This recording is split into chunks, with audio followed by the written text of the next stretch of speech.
Welcome, everybody. Welcome, welcome. Delighted to have you joining the entrecompedu Creating Teacher Pioneers event.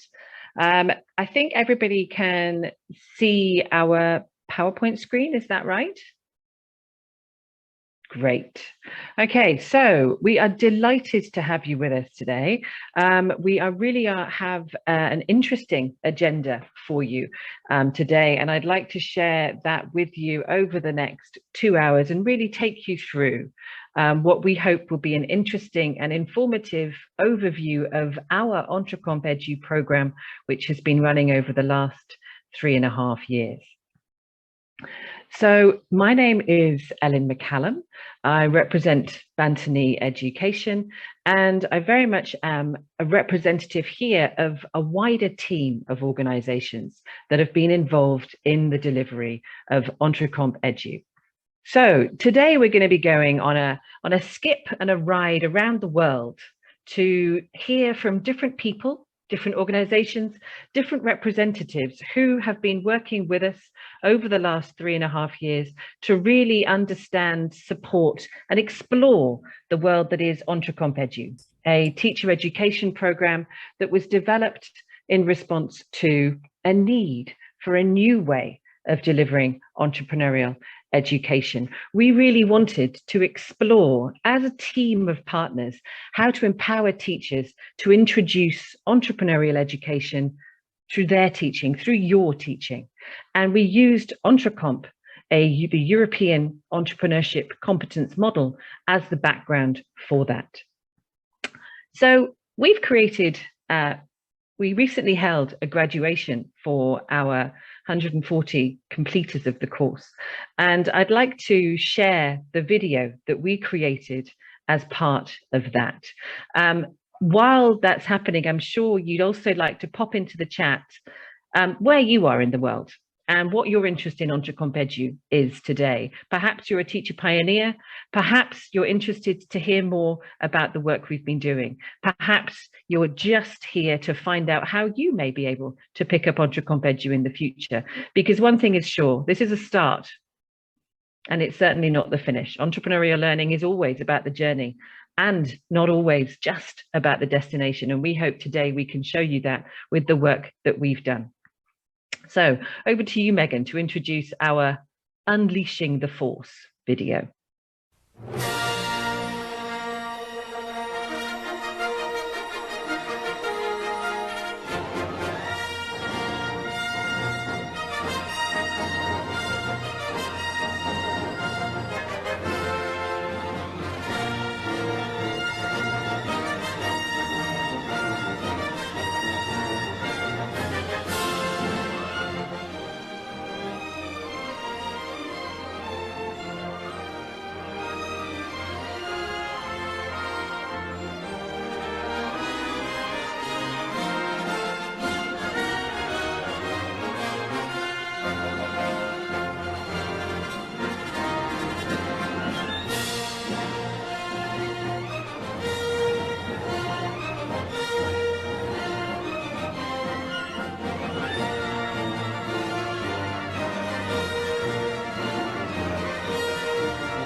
Thank you. That was our take on really showing you the journey that a team of educators has taken from 7 countries across the world, inspired by Entrecomp, to really see how we can transform this, and the commitment that we have had from partners, organizations, individual practitioners and educators across the world to support us in this journey, to really explore how can we bring Entrecomp, entrepreneurial education, these competencies, these 15 competencies that you see on the screen, into the mainstream of education.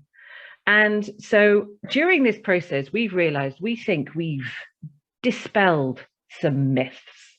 And I'd like to now introduce 2 of my valued colleagues from the University of Wales, Trinity St David, Felicity and Hazel, who will show you how our program has dispelled some of the myths that are around entrepreneurial education.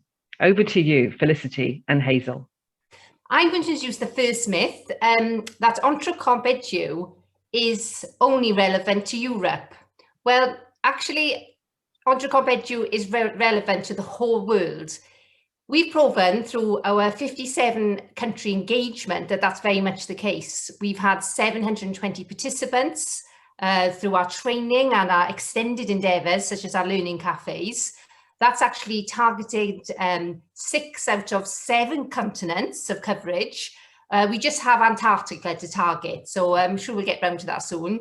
And from that initial engagement, we've also had over 25 countries representing in the 141 full completers of the 30 hours, over 30 hours of online CPD so far. And I say so far because I'm sure that total is going to continue to increase.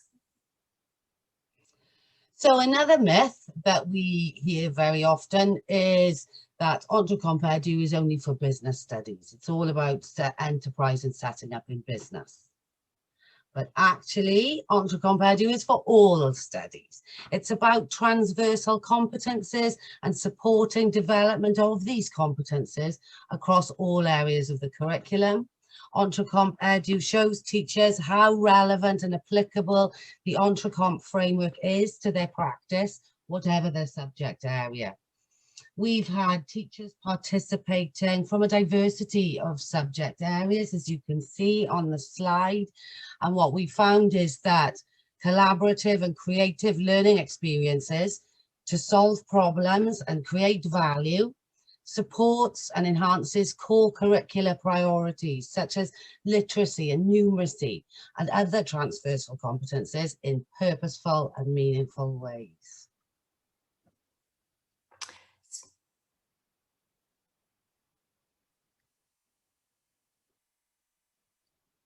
So the next myth then up is that Entrecomp is not just for, if we come to the next slide. Okay. Oh, sorry, hang on a minute. It's not just about growing. Sorry. Right, sorry. This slide is mine actually. Sorry, we're going to have to swap places. It's changed orders. Apologies.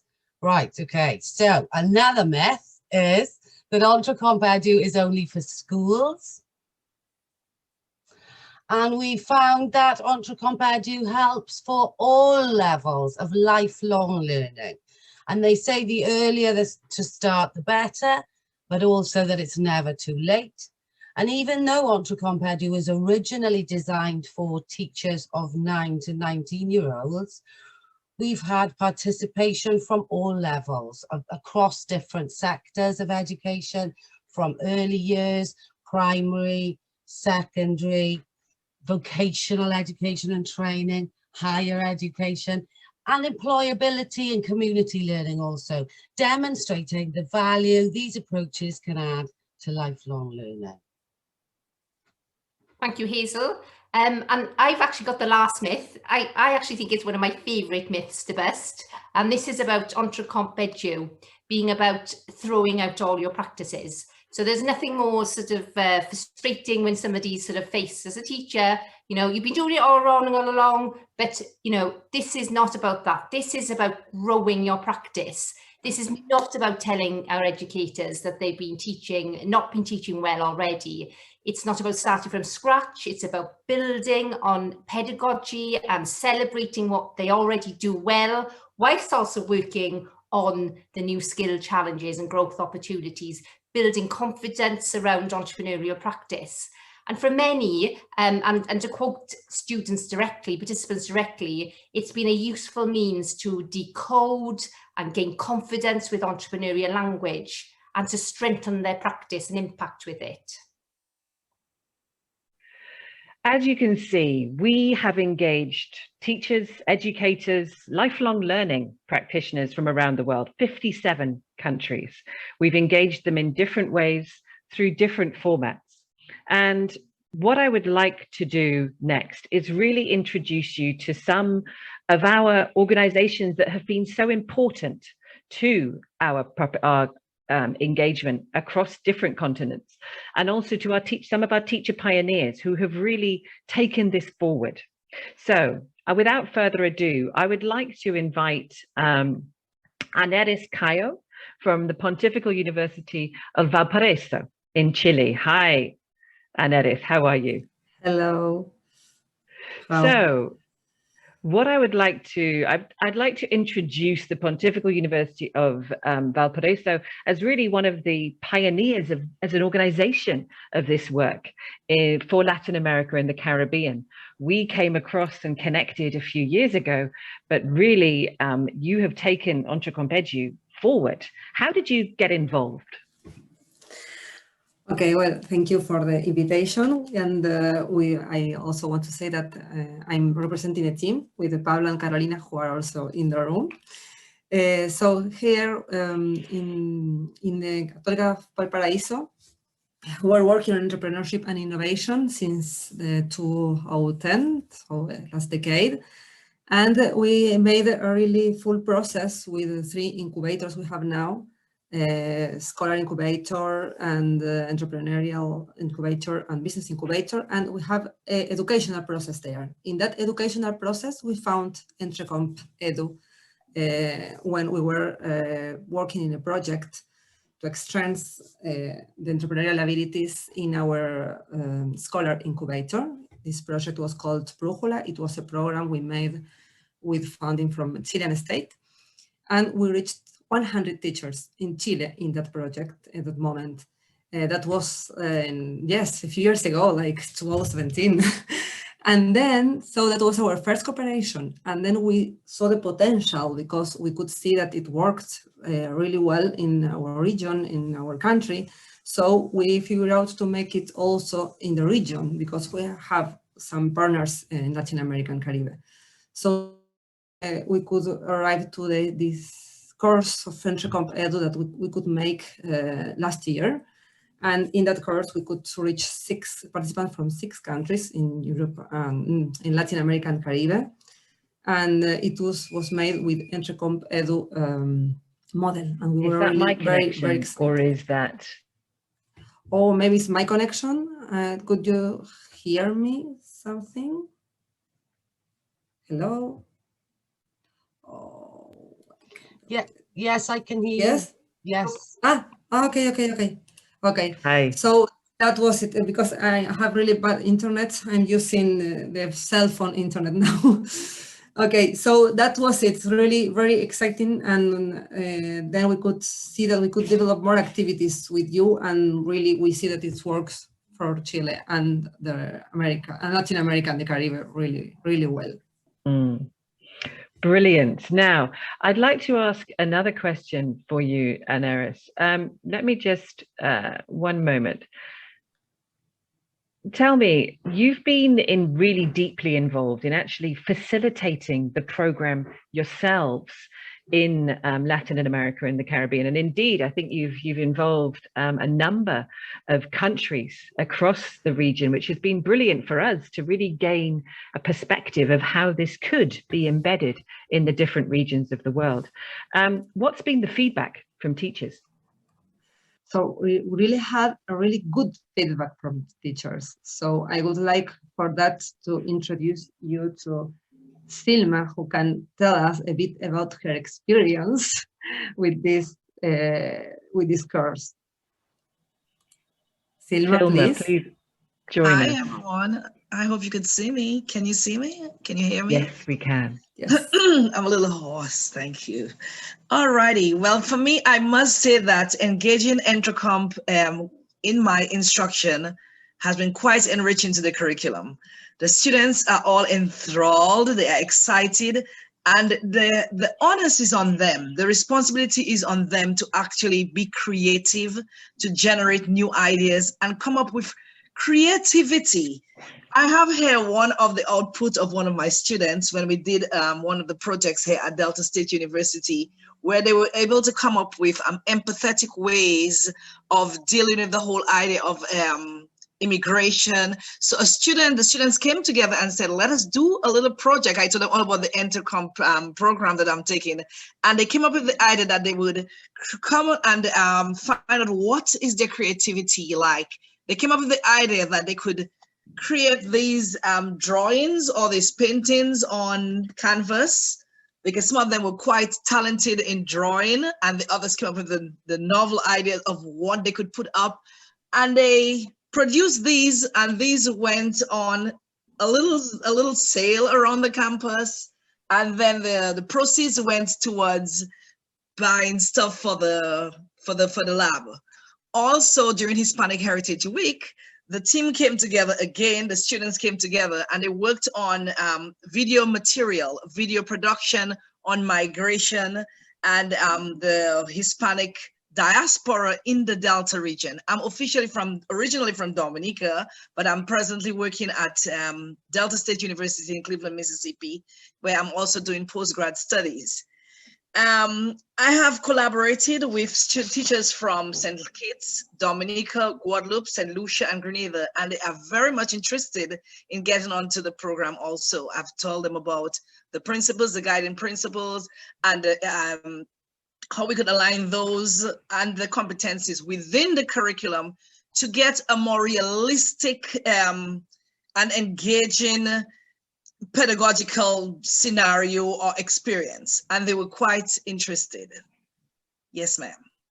Thank you so much, Silma. It has been a joy to have you and your colleagues that have been brought together by Aneris, Pablo, Carolina, and the team from the Pontifical University of Valparaiso. Thank you so much for your contribution. Aneris. Yes, I would like to add another experience that we received some comments from Chile, one other professor. So to have a second example, thank you, Silma. The second example is Professor Elizabeth Santibáñez. She's an outstanding differential educator who works in the training of young people and adults with intellectual disabilities at the Renacimiento Special Development School. As part of the development of the course, Elizabeth works on modifying entrepreneurship proposals to achieve effective self-employment in young people who might have no chances of finding a job. So thanks to Entrecompedu content, Elizabeth managed to integrate new educational strategies for the development of entrepreneurial skills in her students. So this is another example. Absolutely. And linking into the employability aspect is really has been something that's come through from our work in a number of different countries. So it's never just about business. It's about the employability and the career pathway of individuals to really understand the competencies that they're developing in the learning process and how to use those in their lives. What's your vision for this work, Aneris, going forward? I think we've had a flavor already. Yes, of course, we are really committed here. So we want really to be the partner to advance Entrecompedu in Latin America and the Caribbean. So as I told you, we are really committed because we saw really very good results, as we saw, as I told at the beginning, in this using this Entrecompedu model in our region. And we think we can continue with these courses in the future and making new models and new courses. And so our vision is that we want to be your partner to develop this in the region. We are honored to be the gateway in the region here. And we also plan some ideas because we also are partners with the Agency of International Cooperation from Chile, ACCID. And with them, we have developed some other courses, and we think we can develop more with them. And they have incidents in Latin America and the Caribbean. And even also they have some programs with Africa, with some countries of Africa. So we think that this can be another great way to continue develop these possibilities. And well, also develop this collaboration between Europe and Latin America, and trying to explore everything about entrecompedu in Spanish, for example, who is now starting the entrecompedu Café in Español. So we think we can also support and help and try to get together with the partners through entrecompedu in Chile, Ecuador, Spain, and hoping to have more next. Absolutely. Thank you so much. And that's it. We've run as part of the project the entrecompedu Café. So I think we've had over 20 cafe sessions over the period of the project, and now we are delighted that next week will be the first Entrecompedu Café Español in partnership with Entrecomp Europe and our Spanish partners there, but also with Pontifical University of Valparaiso, with Gerson Sopa from Ecuador, and others from our Spanish-speaking community. Delighted that that's going to be happening, and hopefully then taking that forward for the Spanish-speaking entrepreneurial learning community from September 2. Thank you so much, Aneris and the team from PUCV, who have been real driving force for this work, bringing in and testing it comprehensively, and also allowing us to test it in terms of, training you to deliver it, which is really a sort of a scaling opportunity too. Okay, I'd like to thank you. I'd like to just share a little bit of background, perhaps, on the program before we move to our next teacher pioneers, because entrecompedu is about that focus on the educator. And this is what we have developed through the program. We've developed this framework that's identified the competencies that teachers need to be able to deliver entrepreneurial learning. And this is not about competencies that are very different. It's about understanding the skills that you have, a teacher has, in the way of, okay, I can adapt this. I can make this flexible to deliver entrepreneurial learning as part of my teaching. We've designed a self-assessment tool led by our colleagues in La Peranta, the MTEE, measuring teachers' entrepreneurial education. And that's a professional reflection tool. Then we have the online teacher training program delivered through LoopMe with our partners in Sweden, which has really facilitated learning. And now this last phase is we're developing the practice map of all the practices, the showcase of learning design that our practitioners have pulled together through the program. And these competencies that we're looking at, they're teacher focused because you might recognize these through any teacher education program. You might be able to apply these to any teaching environment. And that's the purpose of entrecompedu, is really to have the teacher and their teaching at the center. We thought it would be for teachers with 9 to 19-year-old students. It turns out that it's much broader than that. The relevance has been seen to be much broader than that. And you'll hear mention of these principles that we discovered and evolved through the development of the content of that online learning program, looking at, it's almost a checklist for educators. And some of our teacher pioneers that are coming up next will mention this. Creativity. How do we put creativity into entrepreneurial learning, into your teaching? How do we bring the real world into the classroom, wherever that classroom may be, online, offline, forest, museum? Collaboration, how can we build collaboration both in the classroom and beyond? Value creation, how can we create value through what learners do? How can learners recognize that they can create value, social value, community value, cultural value, economic value through the learning that they're involved with? Reflection, how can we ensure that that learners really, and that teachers reflect, but also that they provide the opportunity for learners to think about what they've done, to reflect on what they've done, and to think about the competencies that they've developed, for that visibility, really to make sure that learners understand what they've developed, how they developed that, and the relevance of those competencies to life, to work, to their futures.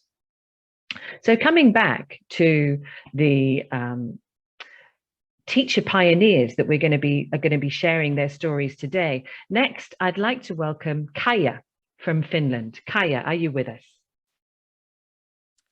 Hello. Hi, Kaija. Hi. Delighted that you're with us.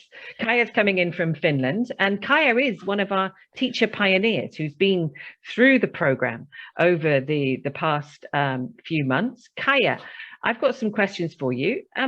How did you think entrecompedu helped you as a teacher? Okay, thank you for inviting me here. I work as a teacher in the University of Applied Sciences, and have been working entrepreneurially for many years.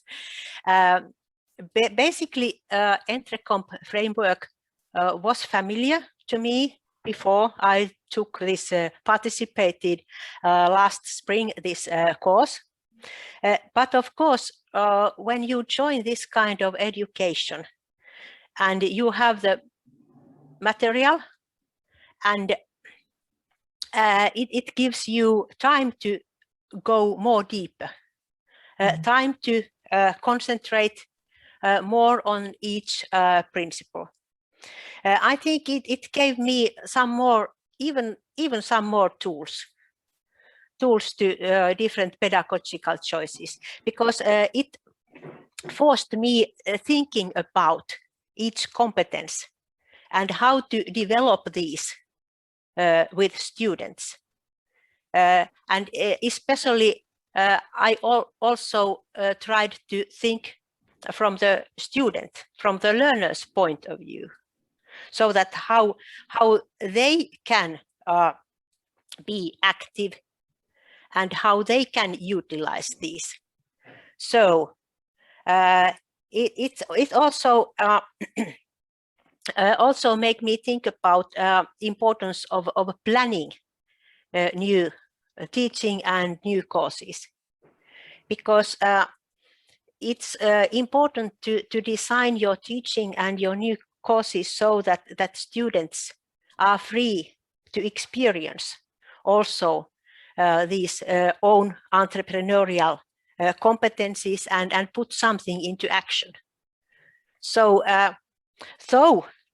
I think that I am already entrepreneurial, but you can always learn more. And you can always develop your teaching to more and more entrepreneurial. Absolutely. You've mentioned the guiding principles are there. Which of those principles have you used so far? What have you found most useful? Of course, all principles are useful. But if I think about my work now, I have started to plan next semester courses, and I have a plan to apply more cooperation with local industries. And especially it's I really agree with that myth that entrepreneurship education is for business studies, because it also this kind of misunderstanding also exists in our University of Applied Sciences. I am teaching quite multidisciplinary, so my background is in engineering, and mostly I am teaching in industrial management. But for example, in our junior achievement program, we have students from social sciences, from business studies, and from humanistic, and it's really important that every degree program students are able to utilize these nice things. I was planning with my colleague a new online course of entrepreneurship. It is quite funny. It's actually a dilemma. How to teach entrepreneurship issues online, because entrepreneurship normally is so that it's based on interaction and cooperation, we have these nice pedagogical choices where students are cooperating in teams and they are developing businesses in teams. But okay, now the fact is that we need to apply also to online teaching. It is still a question, still a challenge, but I think we have found some ways to enhance cooperation and interaction even in these online courses. And also interaction with existing local industries. So this cooperation. Thank you so much. Now, you've been working across Finland to develop entrepreneurial education. What's your message from your learning through entrepreneurial? What's your message to policymakers in Finland? Okay, thank you. This is a good question. What is my message? It comes from the practice. We know that Finland is known to be high level in entrepreneurship education. So we really have entrepreneurship education in each education policy document. It has been written there, so it should be included in every level of education. But what is the fact? What is the situation in reality in schools? Mm-hmm. It differs very, very much. A few years ago, University of Oulu conducted research. What is the situation of entrepreneurship education in schools in our area, in northern parts of Finland? And they found out that it's really different. There are some schools which are really high level, and this has been implemented to teaching, to curricula. And then there are some schools that just there isn't anything. Okay, to develop this so that it's really in every school, we still need more teacher education. For example, in one project where I am involved, we asked the teachers, vocational education teachers, what they want, and they still need more training and education of entrepreneurship education, and they were looking for existing good practices. How could they share those existing good practices? The problem is that teachers are pretty much overloaded. So that in their daily work, if, for example, in basic education, a teacher feels that, okay, entrepreneurship education is something which doesn't belong to my teaching, it's something outside my duties, then they feel that this is extra work. If this is important, and we know that it's important, it means that the management level of educational organizations needs to ensure the resources, the time resources, so that teachers are able to put these in their teaching practices. They are able to join these nice educations so that they are really able to do this. It's a matter of resources and management level commitment. Absolutely. Thank you so much, Kaija. These messages that to policymakers, it's something that, you know, we found with entrepreneurial, some of these messages are common to Finland, where we look to for expertise and you know, high quality education, as they are to some other countries. Really, we need to have that commitment from the management, from the leadership, to provide the resources to support teachers through this, to introduce this in a way that isn't an add-on. And it's very much sort of, you know, so it can be blended into learning. But we need that commitment, and we need that commitment from policy, as we do from education leaders, as we do through supporting teachers. The ecosystem needs to come together for this to really work. Thank you so much, Kaya. Now, Thank you. really appreciate your time. If you want to hear more about our speakers, you can go into the chat. My colleague, Anna, is sharing the bios of each speaker into the chat, so you can see, and some links to their organizations as well. What I'd like to do now is to talk to our first teacher pioneer, Vizam Shamruk. Vizam, are you with us? Yes, we are here. Hi, Vizam. Lovely to have you with us. Vizam was the first teacher pioneer to really finish the course in our second phase, when we opened it up to the 57 countries that finally got involved in some aspect of our program. Vizam, you're based in Palestine, and you're really an education entrepreneur. You've been involved with this for a long time. You can see that Vizam actually received the European Award for Entrepreneurial Learning from the European Training Foundation for his work with Entrecomp. Vizam, how have you adapted entrecompedu into your work? Okay, thank you very much. Thanks for this introduction. Actually, it all started with right from the beginning with the definition of entrepreneurship, because in my university, we were moving towards becoming an entrepreneurial university, in which we wanted to teach entrepreneurship, and then we moved on so that we teach entrepreneurial teaching in all the disciplines that we are offering. So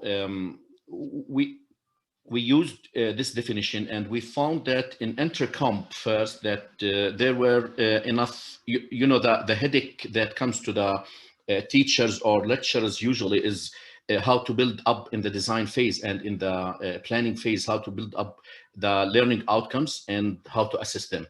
And there we found our answers, and I personally was so inspired with the 442 learning outcomes that you find in Entrecomp. So that over as everybody knows, over 8 progression levels.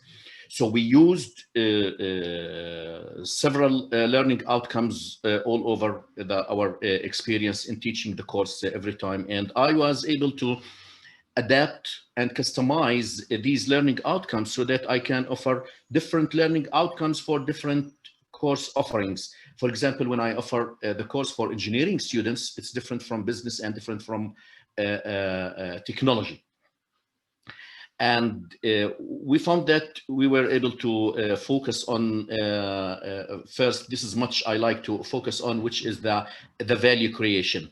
We wanted our students to be able to come up with solutions for real world problems during their studies in their graduation projects and after they graduate, so that we try to guarantee a kind of an entrepreneurial personality in their respective fields of jobs or career, and not only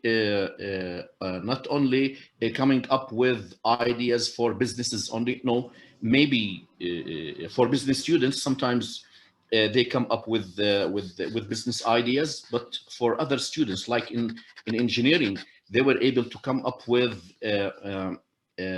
real world problem solutions in their respective fields, like in mechanical engineering or in architecture engineering and other disciplines. So it was a kind of guaranteeing a kind of entrepreneurialism. Mm-hmm. They are able to be a kind of creative value creation, and also we answered the big question about the assessment as well. Yeah. And you're actually working at the moment on an adaptation of some of the assessment tools from entrecompedu into Arabic, yeah? Oh yes, thanks for Hazel for the model that she provided us with, and we had several discussions about it. And it also, this one I have to say, it answered the question for an educator of different levels on how to assess student performance. And we are still using it. We are I think that it answers so many questions for educators. Absolutely. I think if you will try and share the link to the Entre Assess tool in English, because that's openly available. It's a reflection tool for teachers that was developed as part of Module 4 of entrepreneurial, but it really looks at helping teachers to think about the assessment that they've done and how they can move that forward to really make that more entrepreneurial in their approach and more able to really reflect and assess those competences.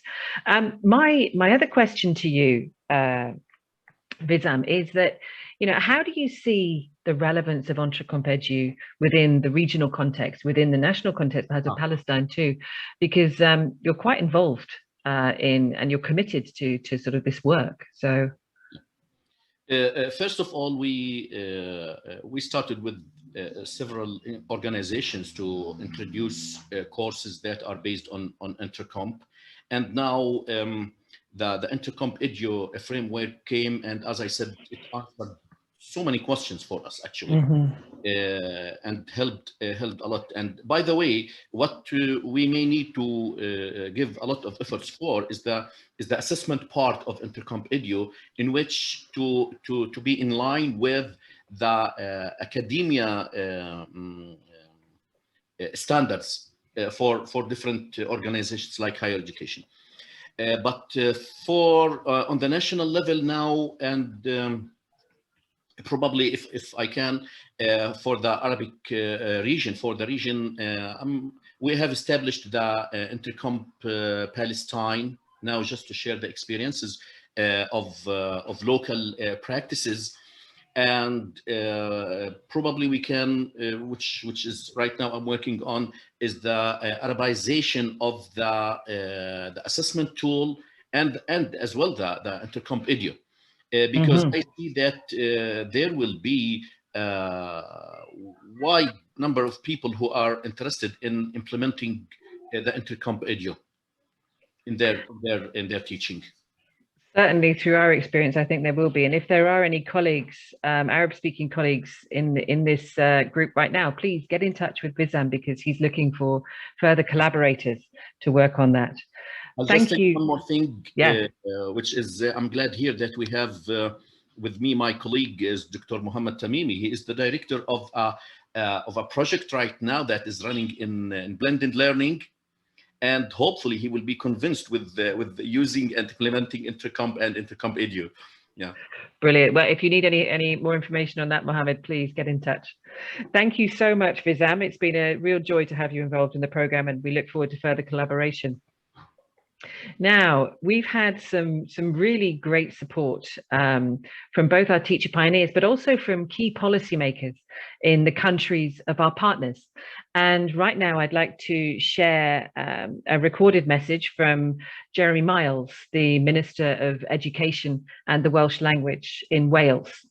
He cannot join us today, but he's really very much interested in what we're doing. And he really would like to share his perspective on the importance of this to the new curriculum for Wales that is launching over the next phased launch over the next few years. So please, let's hear from Jeremy Miles, Minister for Education and Welsh Language in Wales.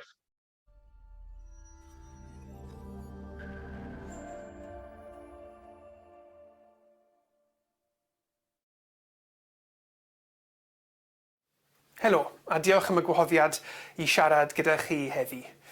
I'm delighted to be part of this global event showcasing one of the largest Erasmus Plus projects led from Wales. I'm even more delighted by the project's clear links and read across to the ethos of our new curriculum and the 4 purposes at the heart of that curriculum.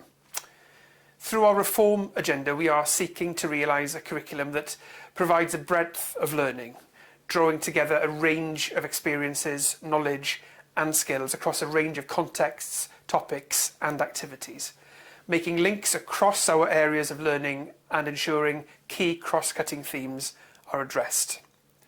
The fact that the project has supported practitioners to develop their skills in entrepreneurial competence, but then encouraged practitioners to think about those skills like vision, creativity and initiative, and then to integrate them into their teaching across the curriculum is a real strength. We've all had to learn new skills and to adapt to a new way of working during COVID. The pandemic has affected us all, practitioners, learners, and their families, and it's clearly demonstrated that technology can be a solution to help others and ourselves navigate our way to a post-pandemic life. I'm delighted the links are clearly visible between this project and the work undertaken by schools in Wales. Development areas such as research practice, evaluating impact and working with external organisations are vital to transforming our education sector into a self-improving system. Across our education system in Wales, we have a real focus on developing practitioners and in professional learning. This is vital to supporting our system to realise the new curriculum. As such, here in Wales, we've developed a national approach to professional learning to enable practitioners to have access to professional learning at school level, with a real focus on the use of critical inquiry and collaborative learning. We've seen through this development practitioners and leaders thinking very differently about their professional learning, with a clear focus on vision, leading change and pedagogy. We've launched our interactive professional learning journey website. This aligns different models of professional learning and aims to share experiences from schools, allowing them to learn from one another and find support for their development in specific areas. We've expanded our professional inquiry capacity with 300 schools developing as lead inquirers. These schools are supported by our universities in undertaking inquiries. Ongoing inquiry work focuses on inclusion, pedagogy and learning, and assessment and progression. Further developed our schools as learning organisations, with over 61% of schools engaging with the model since 2019. The SLO model enables schools to identify the learning needs of staff and to develop their own professional learning response. I've heard already how practitioners are benefiting from participation in this project, and it's clear that the way it challenges established thinking and helps to realise innovation in teaching practice is a real strength that can be taken forward. I'd encourage schools to consider participating and taking advantage of this programme. I believe developing entrepreneurial skills is crucial moving forward to ensure our workforce is responsive and adaptable to the evolving changes that arise in our education system. Diolch yn fawr a phob lwc.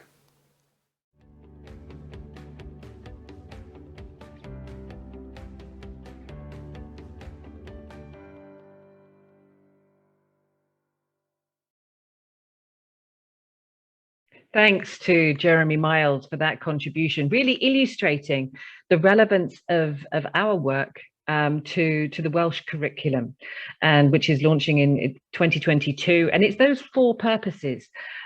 Creative enterprising learners is one of the four purposes, and this work that we do here really blends with that. Entrecomp really blends with that, as well as going across the four purposes, because what we're talking about when we talk about Entrecomp and implementing that into teachers teaching with entrecomped.eu is the introduction of these life skills, these skills that are relevant for individuals to really be able to achieve their potential, to be able to explore their own entrepreneurial capacity, to create change, impact on the world around them, and realize they have the potential to do so. So next, I'm delighted to introduce Professor Dr. Arafat Shabani, the Deputy Minister of Education and Science for the Republic of North Macedonia. North Macedonia have been very innovative in introducing a progressive model of entrepreneurial learning across from grades 9 to grades 13, really looking at introducing the being entrepreneurial approach to this work, but integrating that with really sort of the value creation ethos that's in Entrecomp behind it. So please, let's hear from Professor Dr. Shabani.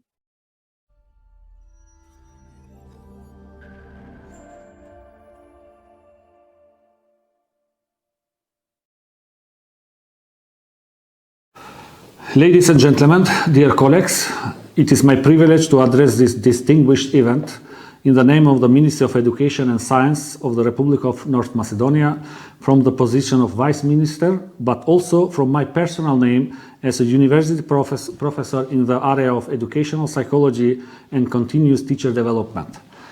We believe that the education is the cornerstone for sustainable economic development of our country, while teachers and professors are the main drivers in this process.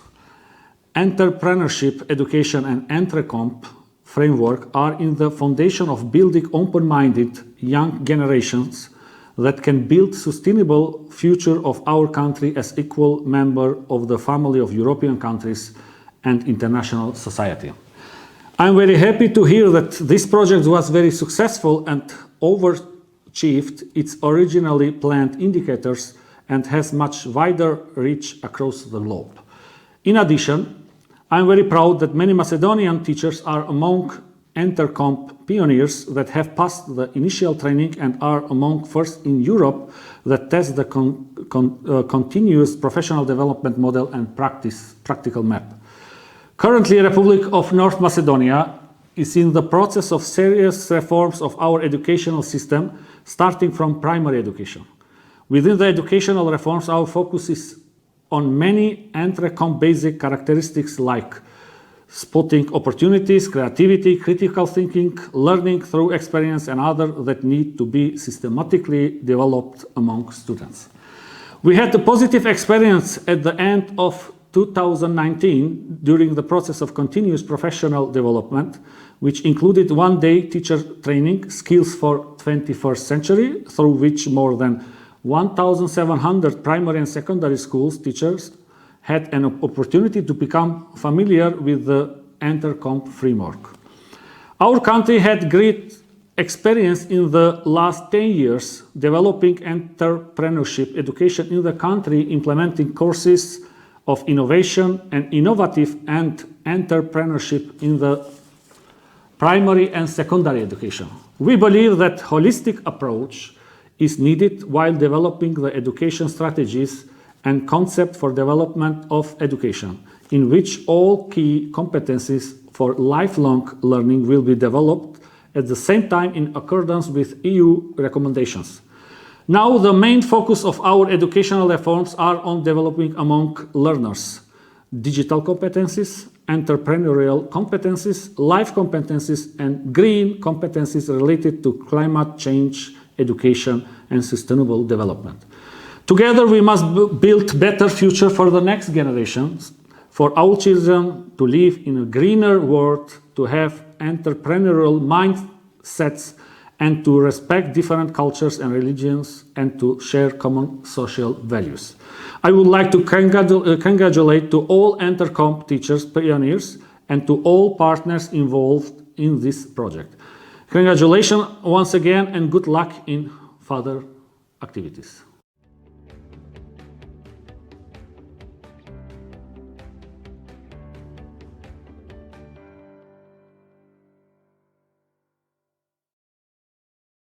Thank you very much to both of our ministers for their contribution and their perspectives on the relevance of this work to their national curricula and the futures of their national curricula.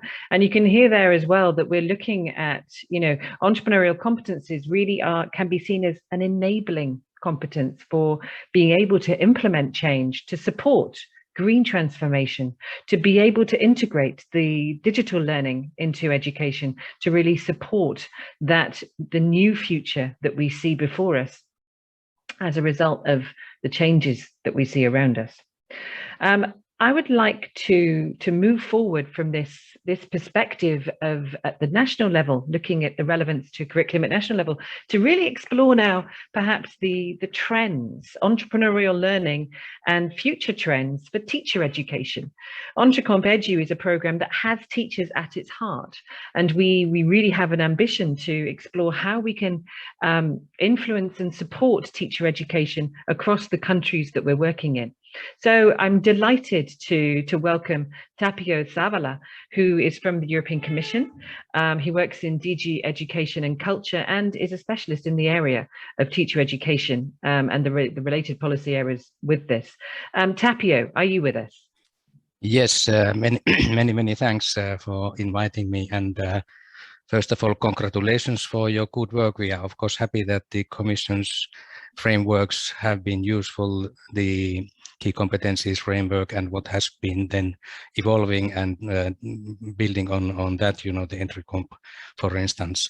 And it was actually quite interesting to hear the first speakers also, because I remember when I started at the Commission, it was a long time ago, of course, as you can probably see from my hairstyle, that then we had entrepreneurship projects that were mainly, for instance, to create mini companies in schools. So it was really focusing on business creation and quite narrowly to that. And then came this idea of key competencies for lifelong learning, where entrepreneurship was included, and then opened up to be much broader competence. And what we see now is that you are really bringing it forward in a more holistic way, and you have created quite a lot of materials that can then help implement this competence. But what I would like to start with is to put a little bit of context to the current situation in the European Union. And we published last year a communication on the European education area, and also a communication on digital education action plan. And there we also highlight the challenges that are facing today's schools in Europe. And it is not a big surprise that the sustainability and the climate change will be something that needs to be embedded into curricula and into school life. This is a typical thing that is learned by doing, which is again something that entrepreneurial learning is about.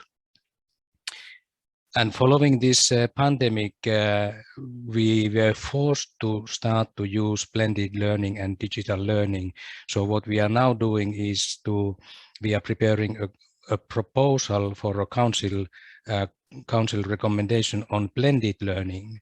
And this will be something that is not only about blending digital and in-school learning, but it is indeed blending with the idea of understanding the curriculum goals, blending, for instance, working with in enterprises, going to museums, to the nature, etc., etc. A very long-standing challenge for Europe, unfortunately, is this inclusion and the lack of basic skills. So there we have an initiative which is called Pathways for School Success, and that will also take a form of proposal for a council recommendation. So these are some examples of initiatives that are deriving from this communication, where entrepreneurship is still a top priority. But we can also then, if Elin has another question to me, elaborate then that what does this mean for teacher competencies and teacher education, and also the working conditions that teachers are now working. I heard about this overload of tasks, overload of curriculum. So there are, of course, quite a lot of challenges of making this all happen. But I just wanted to start with this bigger picture before we go probably deeper. Absolutely. I think these are the big trends, and I've added the links to those policy areas, European education area, digital education action plan, and I've also put in the link to the Pathways to School Success and the information that's available there into the chat. How do you see, you've mentioned entrecomp, and entrecomp really does offer a common language to those working in entrepreneurial learning, which you know, as someone who's worked in entrepreneurial learning for some time, we didn't have before, this common vision of what is it that, you know, precisely that we're really trying to achieve. And at that top level, we've got the flower, the 15 competences. How do you see, within entrecompedu, we've tried to really think about the competencies that teachers need to use to implement that in their teaching. But when we look at Entrecomp, how do you see the importance of these competencies for teacher education in Europe?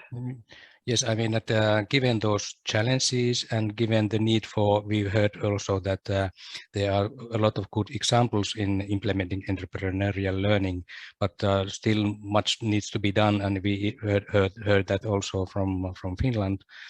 So I think that we need to think of the core of the teacher competencies and the situation that we are living now, which means that teachers really need to understand and learn and elaborate on the purpose of the curriculum.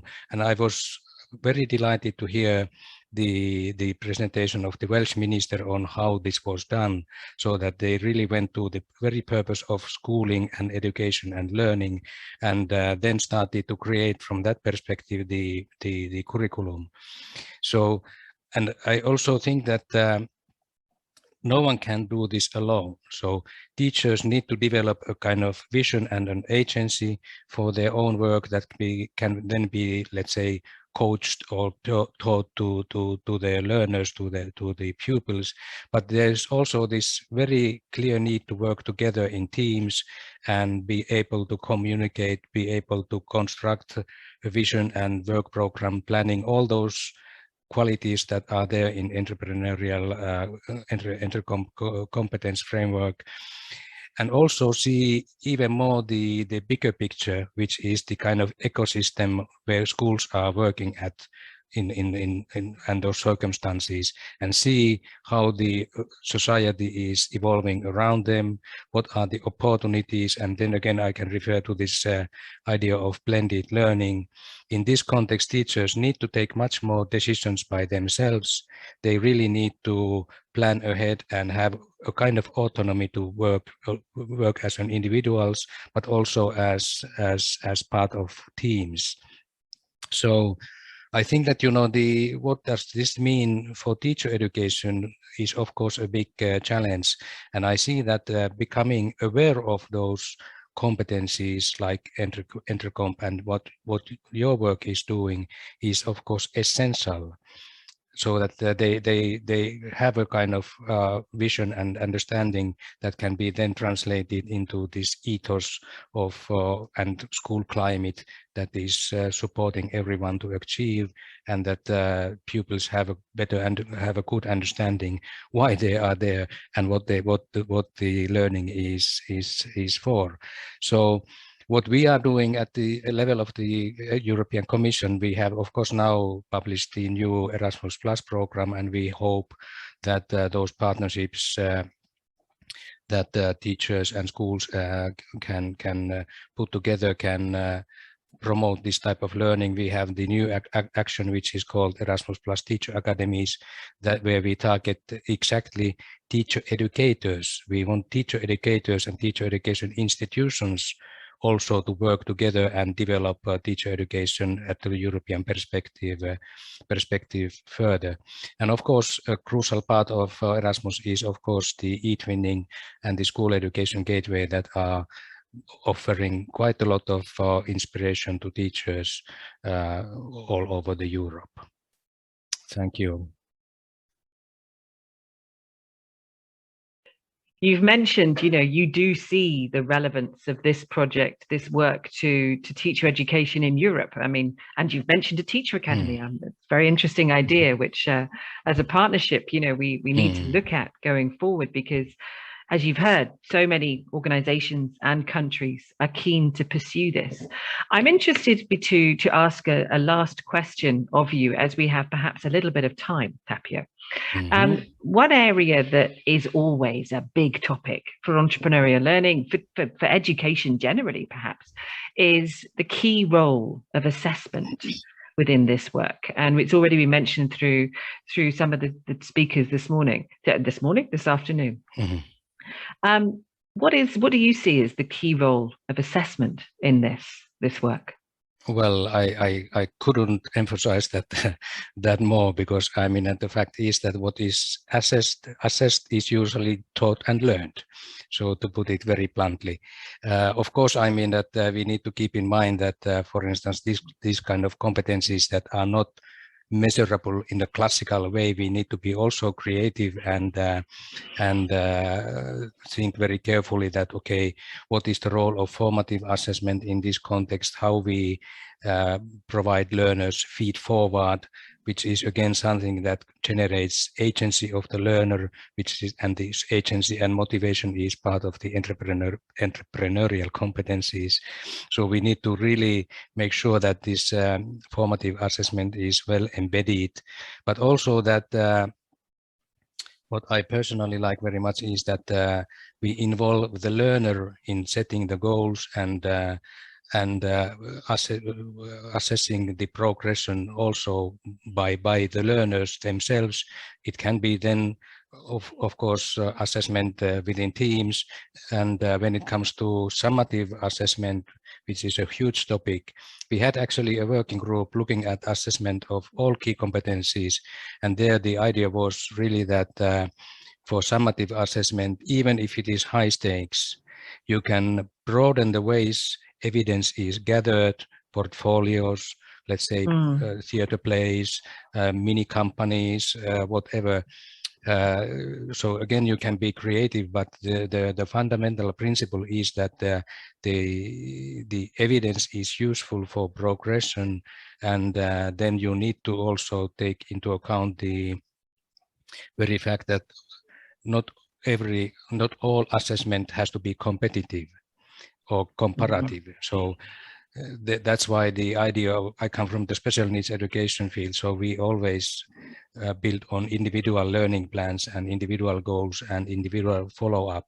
So I think that that is also something that entrepreneurship is such a broad area that we need to make sure that learners have the understanding of the goals, they have a say on those learning outcomes that should be reached, and they also have the say in how evidence is gathered, what evidence constitutes useful information for progression. So I think that all the good principles for good assessment and evaluation apply.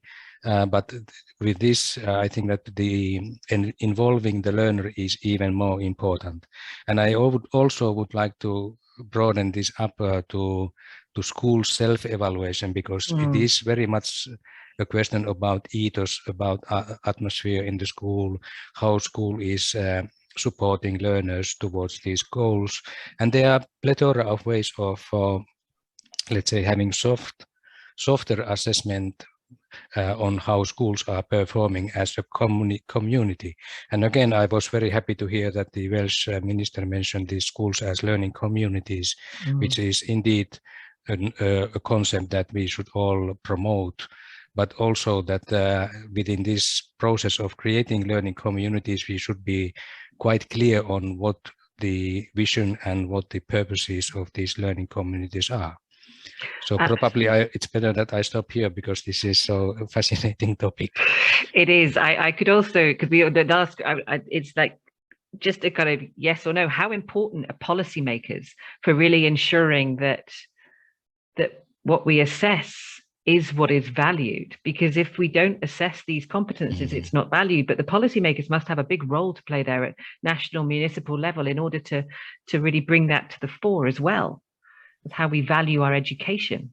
Yes, and I think that then links to the curriculum development process, as we heard about Wales. I think that was an example where I don't know all the details of it, but the policymakers and politicians were understanding, where, let's say, explained that how the system works, and how to make a curriculum meaningful and purposeful, and what are the stakeholders involved. We actually now just started a study on successful curriculum reforms towards promoting key competencies. We will have the results available in next year, February, March at the latest. So we are very much looking into this, what constitutes a successful curriculum reform to support all key competencies, including, of course, entrepreneurship. Excellent. Thank you very much. And that's it. It's that connecting the different aspects of an education ecosystem to make sure that we value what needs to be valued at every level. Thank you so much, Tapio. We'll be looking out for that study to also share with everybody in the community as well, linked to entrecompedu, linked to Entrecomp. Thank you so much for your contribution. We really appreciate your time and being with us here today and bringing that European perspective on the links that our work has. I'd like to go back now to bring you back to just a reminder of these competencies that we're talking about. In entrecompedu, we're looking at the professional knowledge, planning and organization, teaching and training, assessment, professional reflection. And I'd like to just highlight that this was then translated into this online learning program, both facilitated and also accessed online, which was very reflective. The lead author of the content for this online training program and the framework is here today. Actually, Russell Grigg, a valued colleague who's been working as a professor of teacher education in Wales and now in UAE. He's with us today. So hi there to Russell. Pleased to have you with us. One of the most important people in this process of developing this quality content. And we've heard from the European perspective of how this can influence and how it's important to teacher education to really embed the understanding and build the confidence in delivering these competencies, empowering teachers to integrate entrepreneurial learning into their mainstream teaching.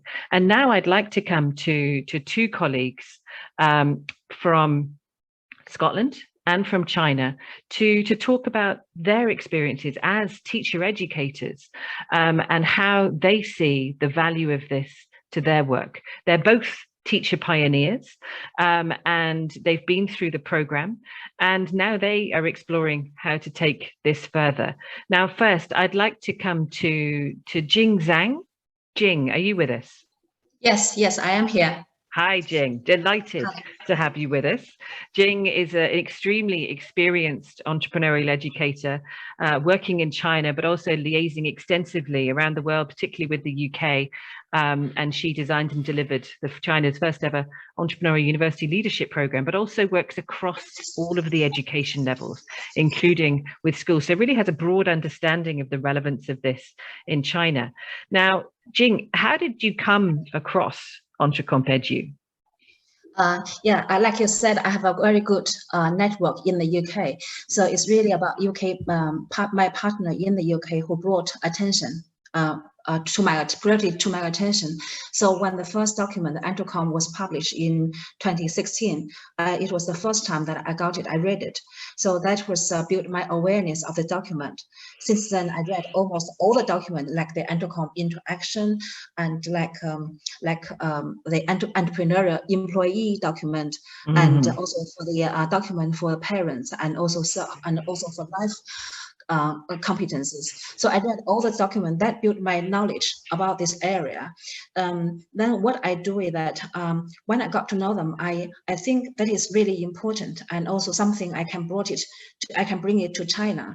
So what I do in China is that I have my own social media network and also the platform. I mentioned a lot of time on the social media, as you can see on my wall, and I have a flower there translated into Chinese. So that have been promoted widely in China. And also in 2018, when Margarita and I both delivered keynote speeches in the IEC conference, I got to know Margarita. And in the following year, 2019, I invited Margarita to China to deliver a workshop.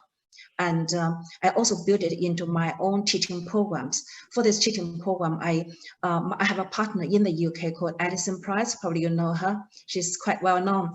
And we wrote an article together last year and to talk about what we have embedded in this program. And also Eileen, you're also one of the biggest contributor to the development in China.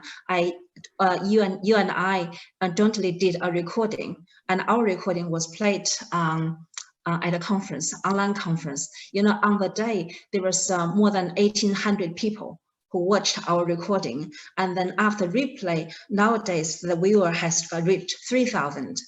And to my pleasure, we are going to have a kind of physical conference on the 22nd of July, and more people will be viewing our recording again. So this EntrecomEdu program made a lot of impact in China. So this is the kind of knowledge thing. And also for the action, I have, after the learning of the EntrecomEdu program, I have designed 3 or 4 modules. And I tested 2 modules in my teaching workshops. The feedback was very, very positive. Absolutely.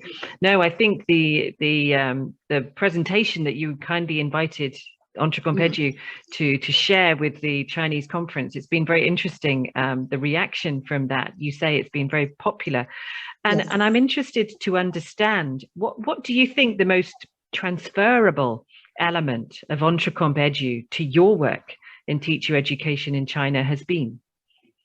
Yeah, I think everything in the program is transferable. But if you want me to say the most transferable, I would like to say that were the 6 principles which I used when I designed my core program as kind of what do you call it, as a list and a checklist. Yeah. Let's share those here so people can see them again. There we go. Yeah, actually, to help me remember these 6 principles, I swapped number 3 and number 4, and so it became 2CRV. You see, 2CRV. So I swapped 3 and 4. Yeah, that's my own way to help me remember. And I think what is most influential one, I think that I benefit more from the last one, from the visibility. In China, and students' performance usually too often the teachers compare students, I mean, like the horizontal comparison. So those who are at the bottom, let's say the ranking in the ranking list at the bottom, they do not see their progress. So I think the visibility here is to compare with oneself. So it's more about longitudinal, right, progress of one individual. So I really learned a lot from this. So in the modules I designed, at the end of towards each teaching, I asked students to compare what they were in the past before they were on this program and where they are now. So this visibility thing is really make a big difference. Absolutely. I think I'll stop sharing that now. Visibility is actually probably one of my favorite ones, I have to say, because students need to know that they have this power. They have this capacity to create change, to use their strengths, to create change in the world around them, whatever that change can be, to create value, which is that vision of being entrepreneurial in life. I'd like to ask you just one last question, because it's very inspiring to listen to you and all of our speakers. How do you see this fitting in to the policy for teacher education and entrepreneurship education in China?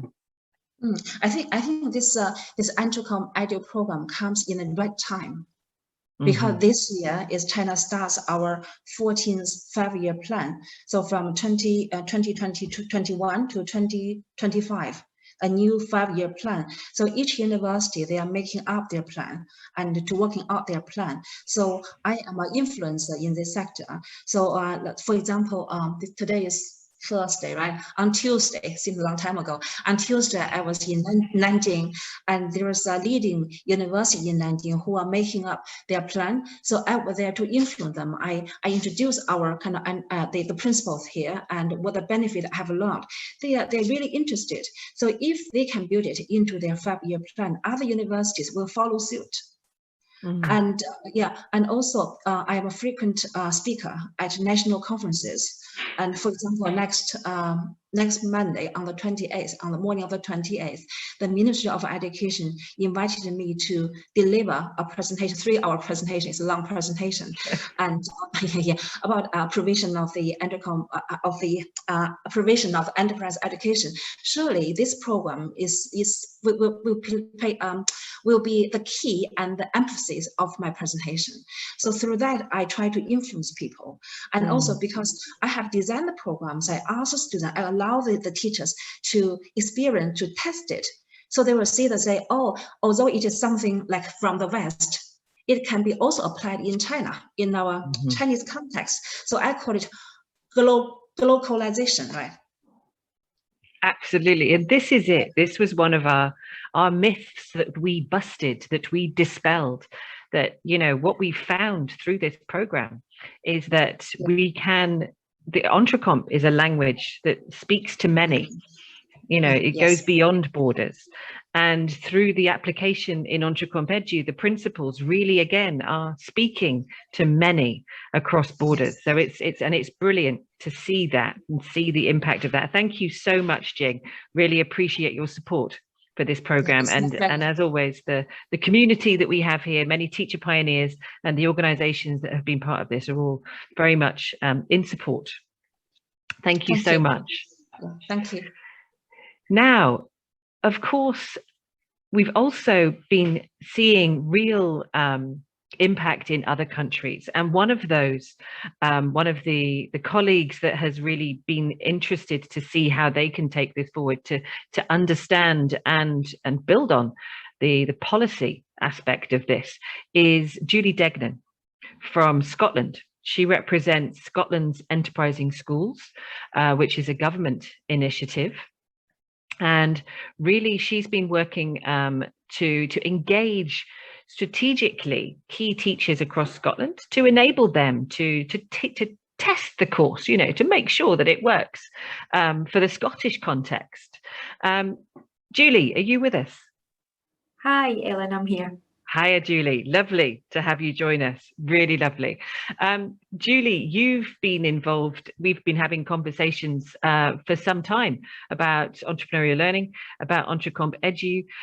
How do you see the importance of a program like entrecompedu for the big network of teachers and schools that you work with?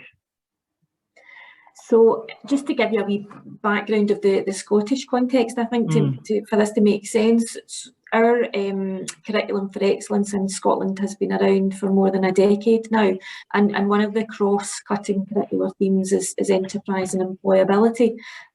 So everything that we teach in Scotland has to have that at the heart of it, along with sustainability and creativity. Those are the three. So it's been around, you know, on the radar of teachers for a long time now. And we have a lot of teachers, we've been working with teachers the last 6 years to improve their understanding, their knowledge and their skills of enterprise education. So we have a number of teachers in Scotland who have a basic understanding, a basic grounding. And we were looking for something to help them broaden their understanding, to deepen it, to give them a bit more advanced training. And that's exactly what entrecompedu has enabled us to do. So I mean, you know, with all new teachers coming out and huge numbers of people joining the profession and leaving, there are always people who need that introductory level. But what entrecompedu has provided the teachers in Scotland is for them to advance if they've already got a basic grounding. I think as well, we've been constantly working on improving teacher confidence, and entrecomp gives us a framework, a robust framework to ensure that progression is there, and that's just really helped with people's confidence. I think as well, knowing that it's happening in other countries, that my collaboration with other people across the world through this has really helped my confidence.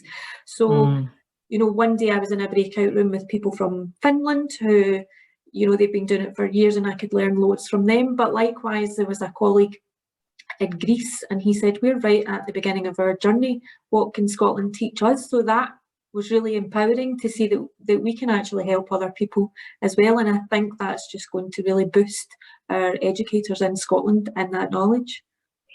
So that collaboration and networking has been a strength coming out of the Scottish engagement in the project, and the teachers that you sort of directed towards, you know, this is an opportunity, take a look at it. What do you think are the other strengths that, you know, you've had feedback from diverse colleagues? What have they, other strengths have they come back with to say, this is useful? You know, our conversation focused about how personal this programme can be for people. So at the start, you're invited to highlight your own strengths and your areas for development. So you can tailor it to your own needs.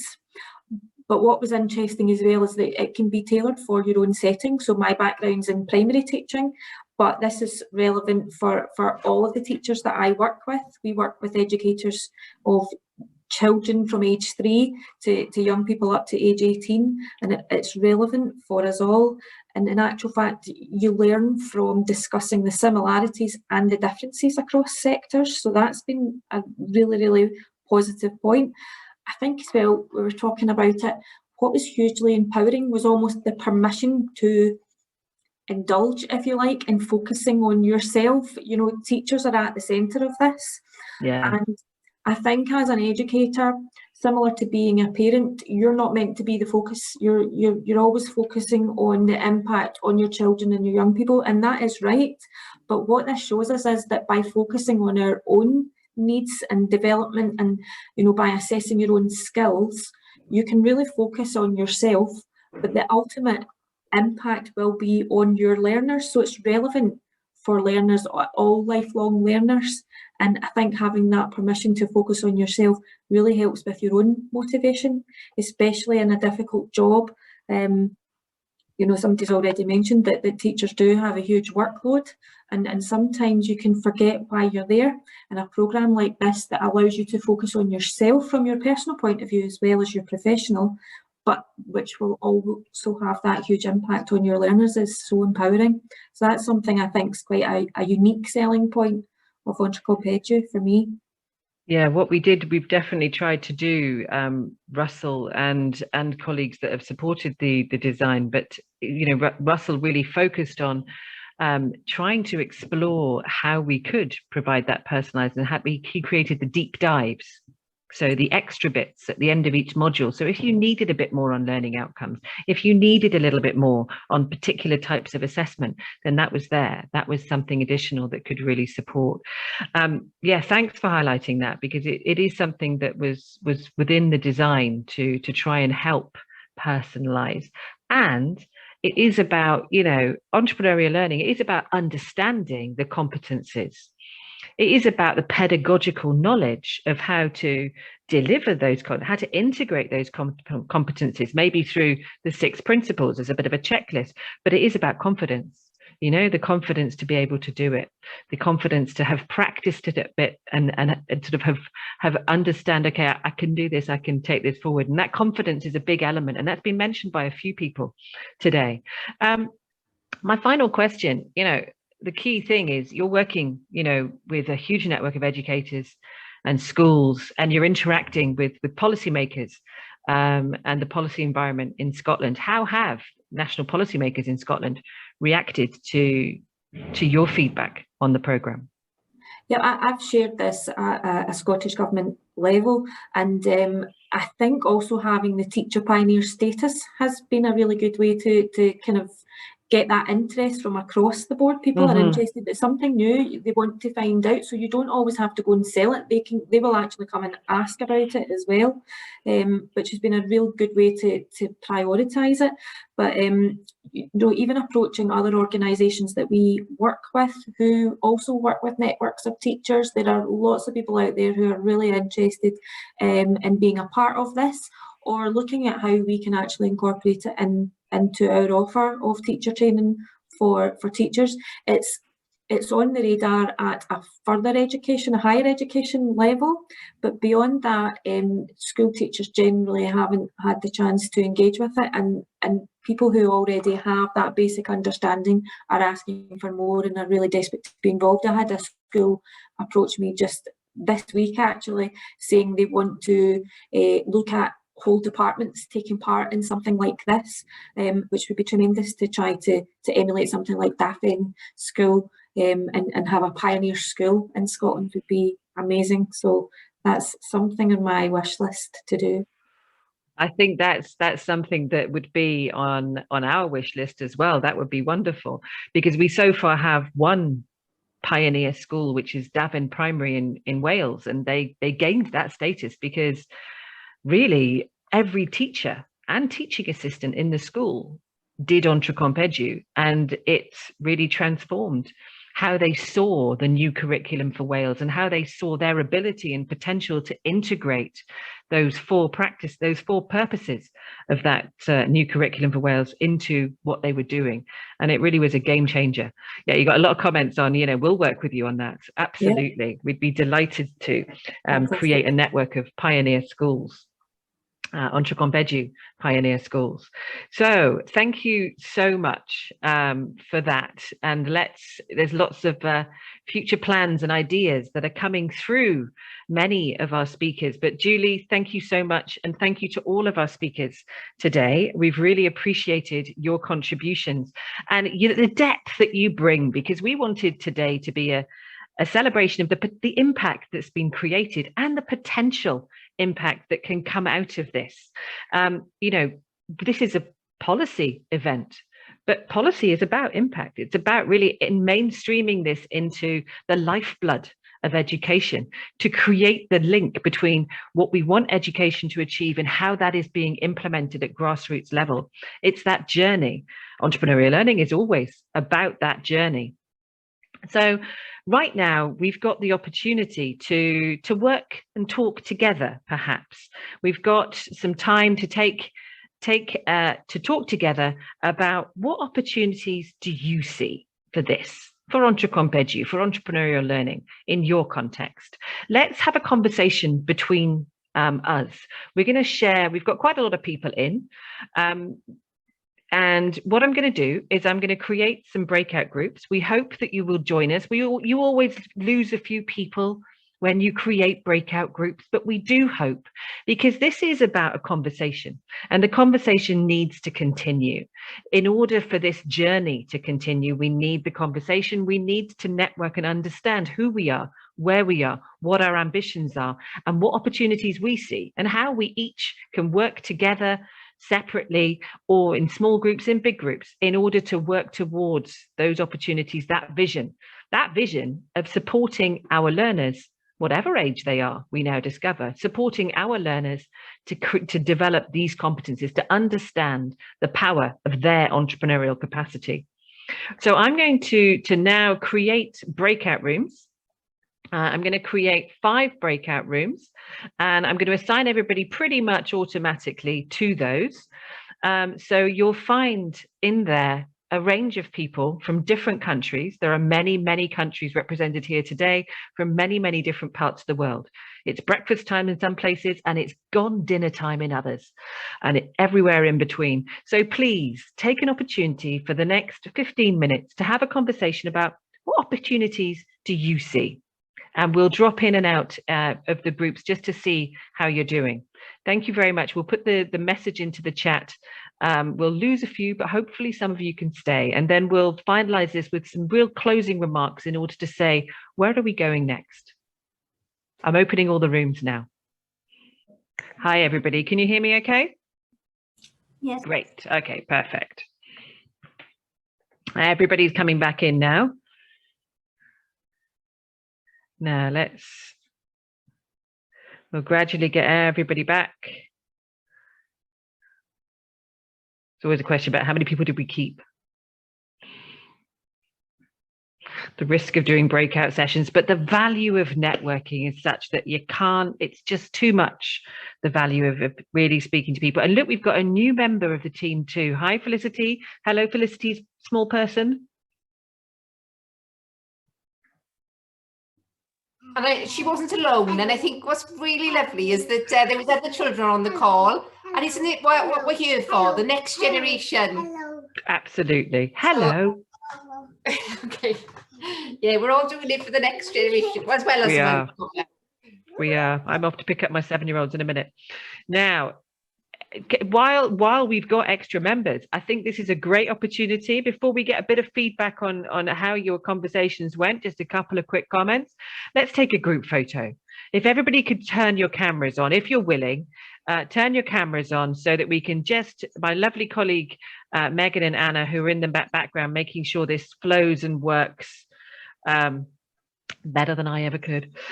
We'll take a photograph of each of the panes of speakers, people that we have with us today, because we've got a really great mix from so many different countries. And yet Hazel's saying Entrecomp kids, absolutely. One thing that we'll be sharing soon actually is while we're taking the pictures and on the same topic, Daven Primary shared this week at the entrecomped.eu Cafe, our last entrecomped.eu Cafe of the season in English until next week when we've got one in Spanish. They shared the adapted Entrecomp framework, which had been, the wording had been adapted to work with real young primary school students. So children of like 4, 5, 6, 7 years old. And they had really lovely example of how to adapt the language so that it truly speaks. There we go. Got small people with Julie in Scotland as well. Hello. Hello. I love the way they translated resources into bits and bobs. Fantastic. Yeah, so this is a Daven primary child. Hello. Real living, breathing. That's great. So this is our final part of the session, and we're pleased to really have gone through a journey. Any comments that you've got from your discussions in the meetings you've had? Anybody wants to open up your can't speak anymore, your microphone, your camera, just to say, look, any quick comments that you want to make about the conversations you just had? Any bright spark ideas come out? Any deep revelations? Any thoughts? Vizam. Actually, we had a really fruitful discussion with my group, and basically it was, we talked a little bit about the opportunity of multidisciplinary implementation and introducing real-world context into the teaching of entrepreneurship for several levels. And the most important issue also, if I can say, which is the localization issue, which is the one that I prefer always to think of and talk about. And I shared this with Ying as well, which is not only taking Entrecomp and entrecompedu in a simple translation, but rather to localize it to answer the questions of the culture and the environment of local communities. Absolutely, yeah. And just to repeat again, a shout out to anyone working in the Arab-speaking world. Bizam's looking for colleagues and collaborators to really sort of work on the development of that. So any other comments? Anybody want to open up their microphone and just make a comment on how you found the conversations, the connections? If you put your little hand up, anyone? Time for one more. We spoke about maybe entrepreneurial pedagogy, you know, developing this idea of it just being good practice. We've talked about this before, and I suppose how we might know when our job's done that we won't even need entrepreneurial. It'll just be teaching and learning. This is the way we do things, you know, this because we know it works. Absolutely. Absolutely. That's properly just making it mainstreamed. Thank you very much. Now, okay, we'll move towards the end of the session now. And really, this is just an opportunity for us to finish off this event, which was all about sharing perspectives from different people involved in the program, different countries involved with the program, to open up the relevance of what entrecompedu has become, because it's evolved during the 3.5 years into being the beginning of a journey towards integrating these competencies into teacher education, teacher continuing professional development in a variety of ways. What we've done is we've created a program and associated resources that can support teachers. That can now evolve to the next stage. And we need to look to the next stage of that journey to understand how we do that. Let me share my screen just briefly. And what we have now is the opportunity to really embrace the community that's been created around this. This is our graduation event that we held back in May. And all the people that were there with our graduation Zoom background.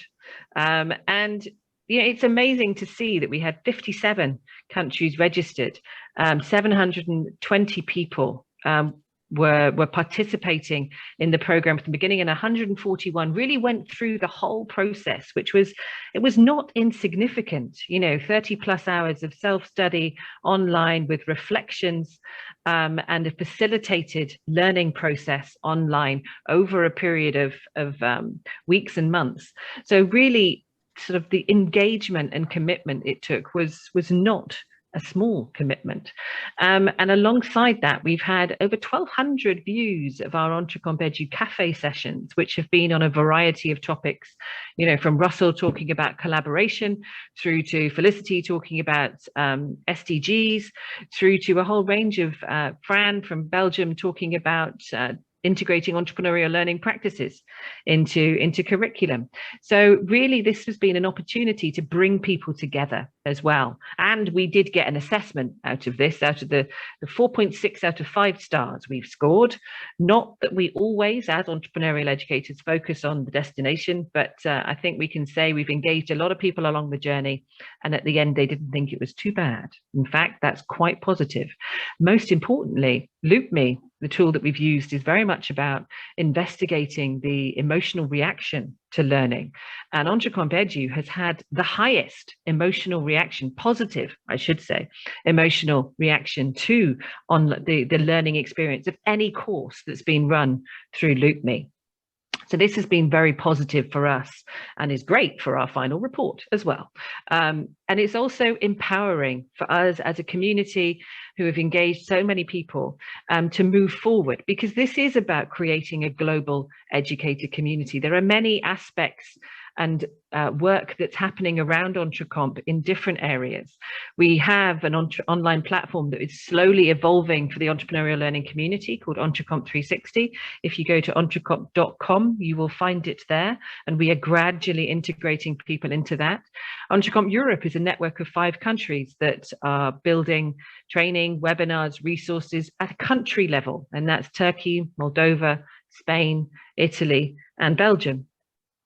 We've had the teacher pioneers, who are essentially a global community of innovators in education who are really exploring how to take this forward. And within those, you've heard from many of them today, are also people who are trying to drive this at country and regional level across many different areas of the world. And the cafe is also been a bit of a hit.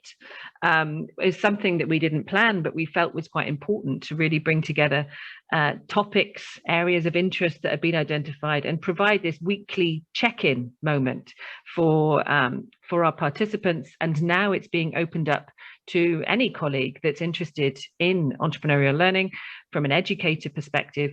And as you've heard, that will now be delivered in Spanish by colleagues in Chile, working with colleagues in Ecuador, working with colleagues in Spain.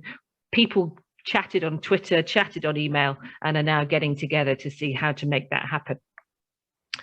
So the next steps for us, you heard Tapio Zavala from the Commission mention EntreCompedu. He mentioned teacher academies.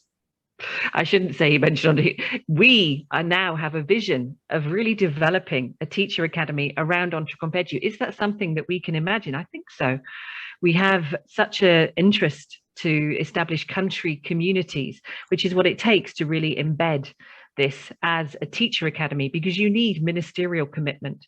You need the commitment of organizations involved in the qualifications of teachers. You need the commitment of policymakers who are driving change in how teachers are supported, how continuing professional development is shaped. So this is where we need to see those next steps. And we will still run a phase 3. We'll run the program again in 2022. We're still having registrations onto the website, so everybody's on a bit of a waiting list until 2022. And we'll run that using support within our EntreComp Europe program that is led by Eurochambers, along with a number of 16 partners across Europe. So this is where, and you can hear from today that many other partners and teacher pioneers are also looking to continue aspects of this. And this is where we build this community We hopefully then can create channels for people to take it forward in different ways, but also the opportunity to perhaps to come back together again and take it forward together through a teacher academy or something else that we can pull together through the opportunities that are open to us. But without these partners, we would not have had any of this. We've heard from many colleagues in many places, but I'd like to just emphasize that this project has been co-funded by Erasmus+, and it's been more than co-funded by these partners here who have put their blood, their sweat, their tears, every ounce of energy into delivering and creating something that is truly innovative, is truly exciting, and I think it's got a future, and hopefully together we can make that happen. So thank you from all of us to all of you, and thank you from all of us to all of the partners that have been involved in this, all of our trainers, all of the project coordinators in each organisation, and to our partners that have also driven this at country level, particularly Pontifical University of Valparaiso. An organisation, Guadalinfo in Spain, has also been influential in pushing this out to their participants and others. So we really want to create this continuity of a network, continuity of a community going forward. But we come to the end of our session today. It is now 5 o'clock. We are on time. This won't be the last that you hear from entrecompedu in this community, but certainly I think now you can safely say, other than the Entrecompedu Español Cafe next week, that we're probably going to take a break for the summer. So thank you very much to everybody for joining us today. Thank you to all of our speakers. Thanks again to all the partners for making this happen. And over to you, Megan. Eileen, one last thank you. One big thank you. And it's to you, Eileen, because, you know, you are a big voice, a big sort of contributor to this project. So thank you from all of us. It's been an absolute pleasure working with everybody. It's just great to be part of such a committed team. Thank you. Over to Megan for our closing element.